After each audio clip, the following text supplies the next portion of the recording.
Uncle uncle আমাকে 5 টাকার ভাত দেন।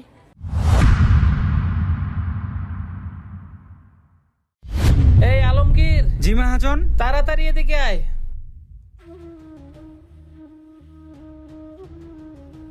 আলমগীর, তাড়াতাড়ি একটু পানি নিয়ে আয়। ঠিক আছে মহাজন। মামুনি, কি হয়েছে তোমার? কথা বলো মামুনি। মহাজন, এই যে নেন পানি। না না, আমাকে আর মারো না। আরে মামুনি, কি হয়েছে তোমার? কে তোমাকে মারছে? আমি আপনারে পরে বলতেছি সব, আগে আমার কয়টা খাওয়ান দেন।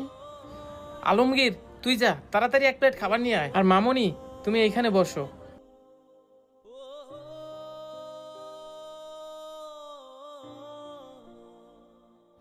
মহাজন, এই যে নেন ভাত। মামুনি, এই নাও। তুই যা, একটু মুরগি তরকারি নিয়ে আয়। পানি মিশিয়ে ভাতগুলো খেয়ে ফেলি। আরে মামুনি, তুমি এটা কি করতেছো? আঙ্কেল, আমার কাছে তো তরকারি কেনার টাকা নেই,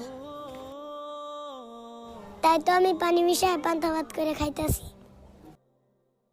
মামুনি, তোমার টাকা চিন্তা করতে হবে না, তুমি তরকারিটা দিয়ে ভাত খাও। মহাজন, এই যে নেন তরকারি। এই তরকারিটা দিয়ে ভাতগুলো খাও। আঙ্কেল, আপনারা কি করলেন? কেন মামুনি? আঙ্কেল, আপনি যে আমাকে মুরগির মাংসটা দিলেন, ওটা তো দাম দিতে পারবো না। আরে মামুনি, আমি তোমাকে বললাম না তোমার এই তরকারির দাম দিতে হবে না? এটা আমার পক্ষ থেকে তোমাকে ফ্রিতে দিলাম। কি সত্যি বলতেছেন আঙ্কেল? আপনি আমাকে ফ্রিতে মুরগি মাংস খাওয়াবেন? ঠিক আছে আঙ্কেল, আমার না অনেক ক্ষুধা লাগছে, আমি আগে কয়টা খেয়ে নেই। আল্লাহ, কতদিন যে মাংস দিয়ে ভাত খাইনি, আজকে মন ভরে মাংস দিয়ে ভাত খাবো।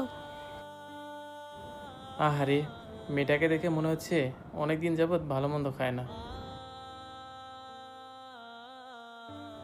আচ্ছা মামুনি, তখন তুমি আমাকে বলতেছিলা তোমাকে কে জানি মারছিল।